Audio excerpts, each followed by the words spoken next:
Good evening, everyone. This is Tim Ashe, President of the Vermont State Senate. Thanks for joining me for my daily update on April 27th. We're now about 6+ weeks into the COVID-19, what's become a new normal for many of us. The situation, as I've described in previous updates, in some ways is much better than other states, I believe, because of the tough or stringent measures we put into place, guided by science and our public health experts. I also want to say over the course of the last 3 days, there's been about 20 additional positive tests for COVID-19. So while we are making progress suppressing the spread of this infection, it is not done. There are still about 30 to 35 people who are hospitalized, which is down about 50% from what the peak amount was on a given day. So that's also good news, except that does mean that 35 people are hospitalized. And we know that if you're hospitalized, it means that your symptoms are very, very serious indeed and very worrying. Second thing, as you know, I have been beating the drum with the governor and his team to significantly increase the resources available to take phone calls and work through problems for people applying for unemployment assistance or the new program for self-employed and independent contractors. While some additional resources have been brought to bear, and that's good news, I do hope people will email me directly if you're continuing to have problems so that I get a real world check on how things are going for the actual human being who needs help very badly. Before I turn to tonight's guest, just want to say that last week I had the governor on with me. You can go to my Facebook page and see that video. And then the next night I had Peg Gagne, who's the chief nursing officer at UVM Medical Center. Both of them were providing sort of the human element of their respective positions with the governor, what it's like to have to make some of these really difficult decisions, how he went about making those decisions, and for the chief nursing officer, Peg Gagne, talking about what life has been like for nurses on the front line of fighting COVID-19. For people watching outside of the Chittenden County area, Chittenden County has obviously been the hardest hit of all the counties in the state by far. And so the nurses at UVM Medical Center are have had more cases than any other facility in the state. So I've really appreciated them. Tonight, we're very fortunate to have Rob Meehan, who's the Director of Feeding Chittenden, which used to be referred to as the Chittenden Emergency Food Shelf. So thanks, Rob, for joining me. Thanks, Tim. It's great to see you. Rob and I were former co-workers at Champlain Valley Office of Economic Opportunity back in the day, as they say, in a different role than he is now. Rob, how long have you been the director of what we have in shorthand called the Food Shelf? Since 2007. All right, yeah. 13 years. Yeah, wow. Yeah. Time flies. Yeah. So before we get into talking about how COVID-19 has impacted Feeding Chittenden in terms of volume and the severity of the need, before COVID-19 came along, just give people who are less familiar with the human services universe that you and I have both inhabited, tell people what a day in the life looks like at Feeding Chittenden under normal times. Sure. So at 228 North Winooski in Burlington, we have a congregate meal site. So people come and enjoy a meal together in a cafeteria. There's also a grocery store that we painted up nice with some nice shelves. People come and get groceries. And we have a culinary job training program on site that's a partnership with the Vermont Food Bank. And we work with people. A big part of our job, as you know, Tim, is to try to engage with the people that we serve, and Community Kitchen Academy allows us to do that. So we make food together that would otherwise be wasted, and we get that out to people in a variety of ways. We have a homebound delivery program, so we deliver groceries to people throughout the county. We also have a food truck that goes out in the community and serves up eclectic street food that's locally sourced. So it's pretty vibrant, community-based center right there in Burlington. Don't listen to the cat crashing things in the background. It must be mealtime. This is the hazards of live TV, I guess. Great. So About over the course of a typical week, what would be the number of individuals that you serve, unique people?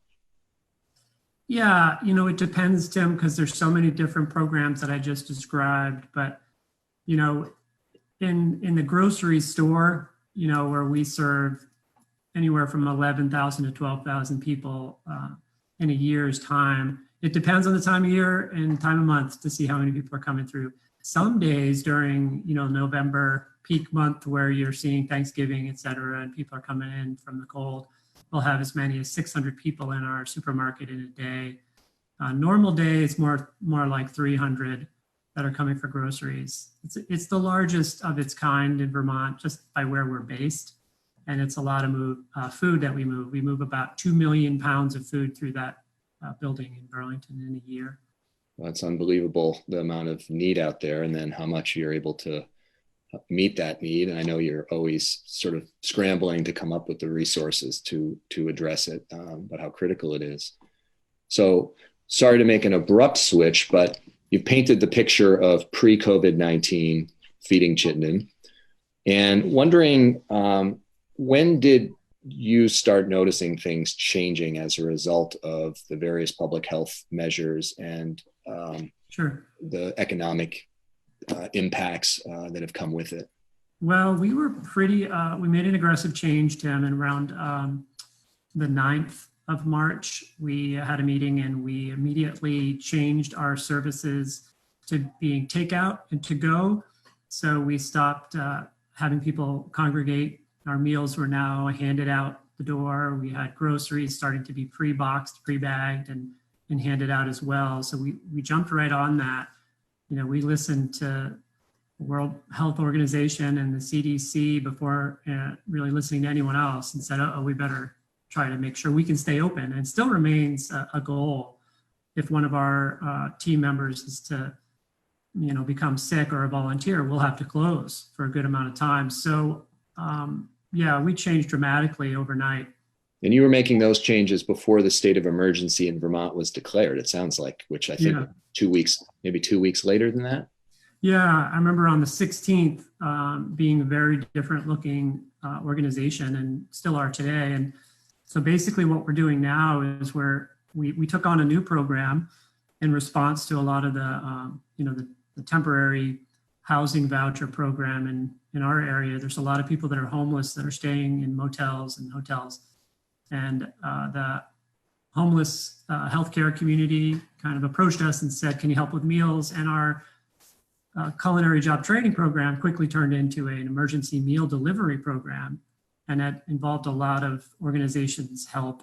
So our chef and 2 of his graduates have been making, right now it's up to over 1,300 meals a day that are being delivered throughout Chittenden County to 14 different sites.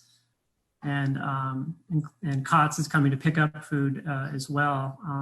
But there's been so many heroes amongst this program of drivers that are volunteering their time, spectrum workers, community health center workers, Howard Center, street outreach workers, COTS workers. It's incredible, all the people that have come forward to help move food around, and also have the service provider on site at the motels to work with people who are staying in those temporary housing situations. So that was the big change. So 1,300 meals being distributed a day. Yeah. Your normal operations for your homebound delivery program would be a fraction of that, I'm assuming. What would be the typical amount of food how many meals a day would you typically be distributing if it weren't for this crisis? Well, we see about 150 people in our soup kitchen in a morning. So, you're looking at a much smaller number there of meals per day. Also, we have people coming on site to pick up meals in the morning, and that number is around 60 right now a day. So in addition to those meals that are being delivered, we're also handing meals out. The groceries are what we deliver to people who are homebound, and that number also has jumped up. It was around 150. It's now getting closer to 250. So that requires volunteers to move groceries out for people who are sick, as you mentioned, but also people who are homebound, have mobility impairments, and can't get out to charitable food places like ours. How much of the increased activity that you've just described is finding new ways to get meals to people who already were utilizing various programs and services around the county versus people who are newly in need because they've lost, their jobs or substantially lost their income. Do you have a sense of that? Well, both is happening. So for example, people who are displaced workers are coming right to the door to pick up groceries, but some are also calling who are afraid to go out. And, a lot of people that are in sort of that target category at risk, we're delivering food to those who are new, never asked for help with charitable food. And with meals, the same thing. So you're seeing people that are, homebound because of the pandemic, and meals are going to them too. So we saw a 38% increase in our supermarket in the first 2 weeks. And that included people that were out of work from, local department stores, and obviously the restaurant workers and bars and other places where people can't go to work. It's super sad, but it's great that the community has come together, like I described, with all those sister nonprofits working hand in hand. So it's pretty great. When under normal times, there's a stigma that has historically been attached, which prevents some people from seeking the help that they need. And I know that, I've talked to people who work at local community food shelves and church-based food shelves over the years, and they'll talk about people who come in sort of after hours or, trying to not be detected by neighbors or other community members because they don't see themselves as the kind of people who need support. Have you found anything? Has there been a different approach now in light of the fact that for many people, they're out of work because of this larger, calamity that's taken over our economy? Have you seen people showing up, not only that wouldn't normally be coming to Feeding Chittenden, but with a different sort of attitude or sense of what it means that they're at your door seeking food assistance? Oh, sure. And there is a stigma still attached with accepting help, but I do think during a pandemic, a lot of that is put aside. Good. And that's a great thing for us, because we really don't want to be a place that people are ashamed about. We really want to be a place that's a community organization where everyone feels it's theirs, and we don't receive government money. So we really are a community organization where, although, while we do are under an umbrella of an organization that does receive federal dollars, we actually don't in our program. A lot of people don't know that, but we kind of pride ourselves on trying to address the issue that's stigma and try to create a space of dignity and respect for everyone. Have you had any of your own staff had to leave work either because of a positive test or contact with individuals who they suspected might be a positive test? And have you had any clients who you're aware of have contracted COVID-19? Yes, with staff, we've had people that have had to quarantine themselves with worry of knowing people who have had it. We've had many clients that we're delivering to their houses who have COVID-19. That's was for a couple of weeks a common occurrence, and those are phone calls that we're receiving in that list of additional and new clients.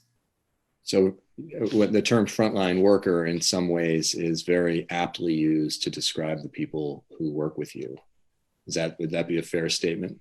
Not to give you a leading question, but. No, I mean, I do. I'm proud of the people that I work with. They're answering a call that is pretty great.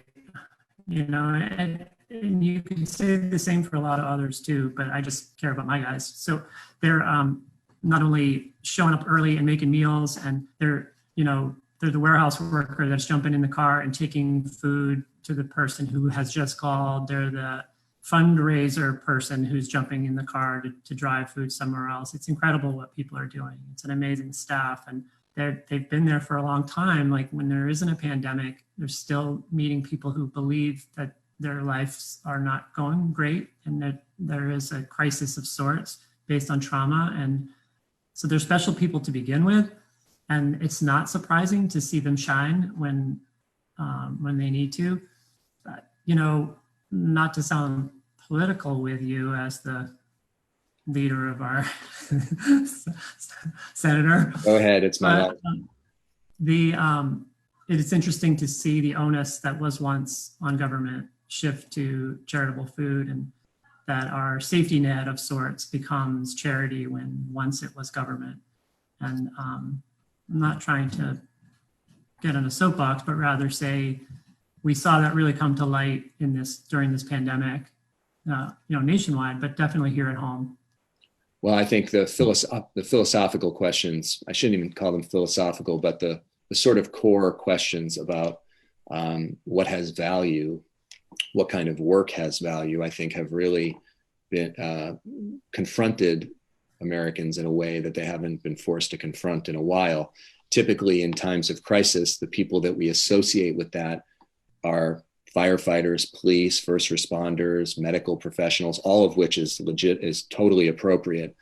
It's far less likely that we think of people who are working, providing food assistance to people who are in need as frontline workers of the way we think about first responders. And it also raises, broad kind of economic equity questions.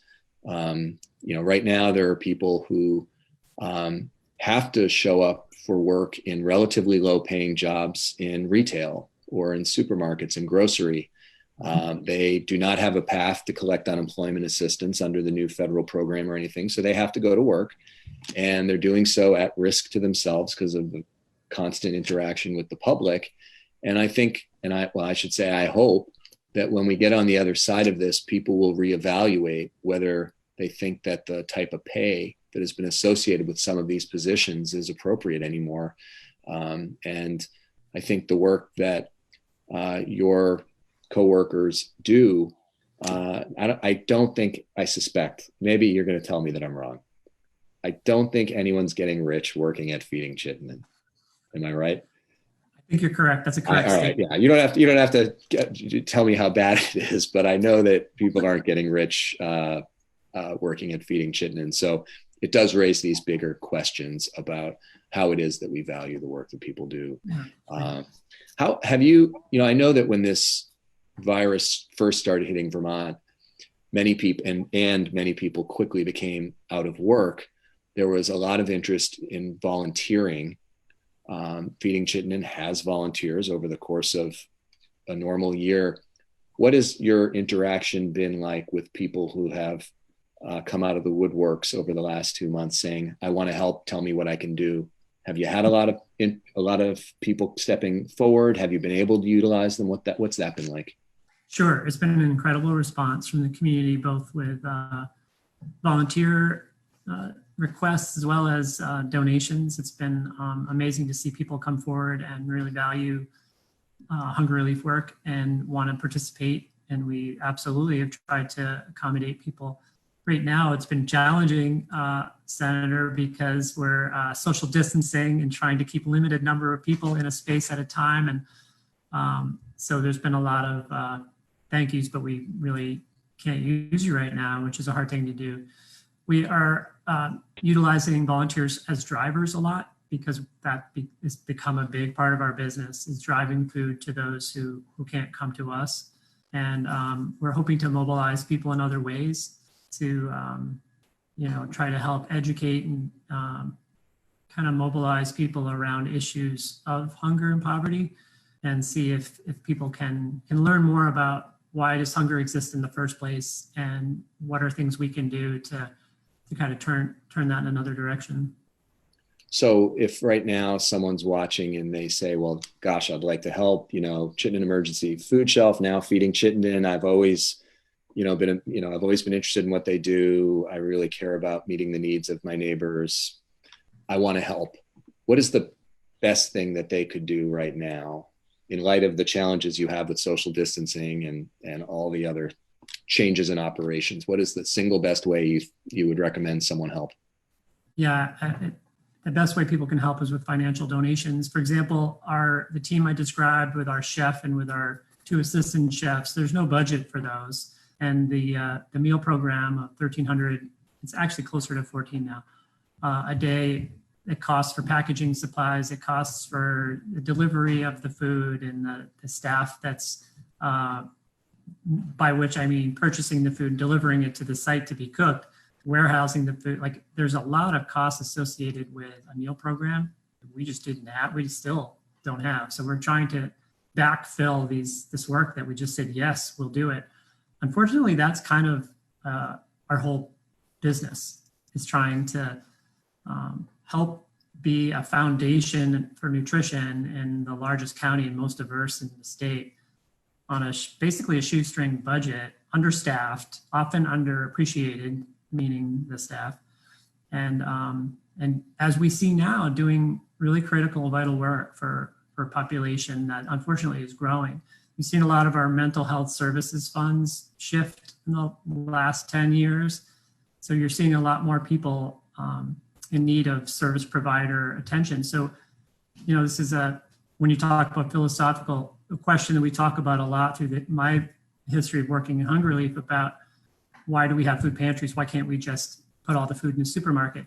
There's still a great need for service providers, for people to work, to help people with job training, to help people get links to housing, to healthcare. There's still a great need for that. Unfortunately, a great need, Tim. But if I had my druthers, I would be putting more money into the food stamp program and making it more accessible and available to people so that we could build our local economies and that people could have the nutrition they need. Yeah, I think, when some political discussions around food stamps, often at the national level, it almost misses the point, which is, do you want people to be able to build towards self-sufficiency in their lives or not?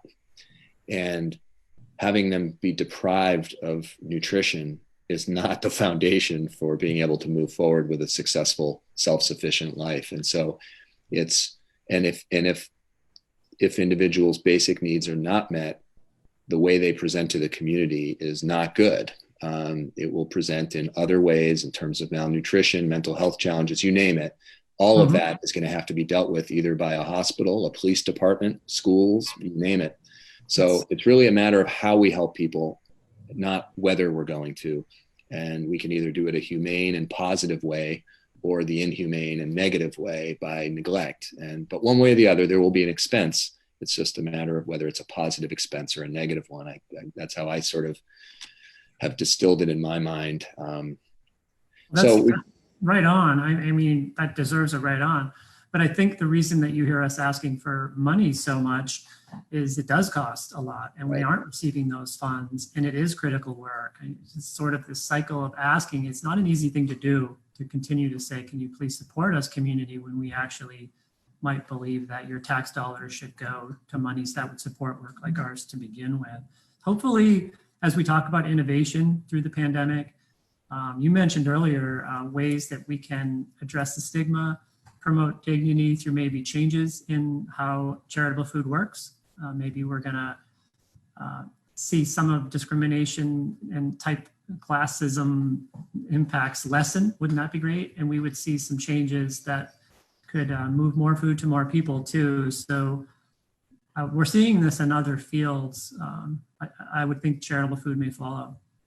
Well, we've got time for one more question. So you've described a lot of above and beyond kind of work by the people at Feeding Chittenden, coordination on like a whole nother level of all the partner organizations who people maybe take for granted how much it takes to come together to be able to serve 1,300 meals distributed all over a county, plus the in-person packaging, all that stuff.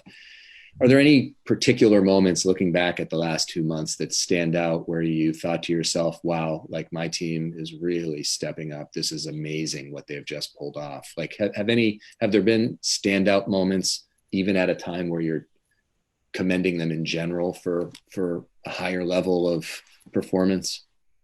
Yeah, I mean, even with our partners, I mentioned some of the nonprofits that make you say, wow, this is really cool. So you start to think all these sister nonprofits that we sort of siloed off and do our own thing, you're starting to see the importance of our network, just in Chittenden County, but also with our Vermont Food Bank that's been outstanding leaders throughout this, as well as Hunger Free that's helping in their way as well. It's just a phenomenal network. On staff, you know, you see our chef who changed from being a teacher in 48 hours, had an emergency meal program up and running that was helping people that, you know, were just finding themselves in a situation and all of a sudden in a motel with no food and with no understanding of how they were going to get that. And then you see our annual fund manager putting together a spreadsheet that includes 14 sites with, I don't know, something like 20 different drivers and coordinating this effort. Like she had been a dispatcher her whole life, but drivers at a taxi service or something. Pretty incredible. And then you see the community coming together asking, can I volunteer? Can I donate? How can I help? You see the people who are a custodian on site who says, can I help fill bags? And can I help make sure that we get it all out? Because there's not enough people on staff today, or the volunteer coordinator who's trying to answer every single request. You know, the warehouse worker who stops what he's doing because the person who's sick needs food and there's nobody left and it's Friday and it's 4:30 and he drives the food to Winooski to get it to a family that's got a person in quarantine. Like the stories there's so many, it's unbelievable. It's hard not to include the community of donors and volunteers in that, just to say thank you. And the gratitude it's flowing with our team right now. Well, it's a pretty amazing accomplishment that you guys have been able to step up in such short order and meet all these additional needs. And my hope is that some of the people watching will contribute to Feeding Chittenden and also contemplate doing that even when we're on the other side of this crisis, because one of the things that happens is we often see a spike in resources coming to an organization like Feeding Chittenden. But then when things return to normal, we kind of forget that there are still people out there in great need, and there are still people out there trying to meet that need. So if you give now, hopefully you can continue to give in the days ahead. And Rob, thanks for joining me. And on behalf of the Vermont Senate, thank you so much. I know that there are partner agencies throughout the state who are also meeting people's nutrition these really awful times, but hope you'll thank your whole staff on behalf of the Vermont Senate. We're just totally inspired and grateful for what you're doing. With that, I'm going to wrap for today. Tomorrow, I'm going to have Commissioner Mike Pichak join me. Mike Pichak is maybe not a household name. He's the Commissioner of Financial Regulation, which is normally maybe something that a title that would make people snooze a little bit. However, he has been designated with being the chief modeling person for the state's COVID-19 response, which is to say he's been looking at all the projected number of cases, the need for ICU beds, and helping inform all of the different adjustments to the state of emergency order. So he has been crunching the numbers so that Vermont's response can be based on the science. And so I really look forward to hearing Mike's take on what it's been like, what the scary moments were when, and some of the adjustments we've been able to make based on things that he's been finding with his projections. So hopefully you'll join me tomorrow at 5:30, and I hope you all continue to stay safe.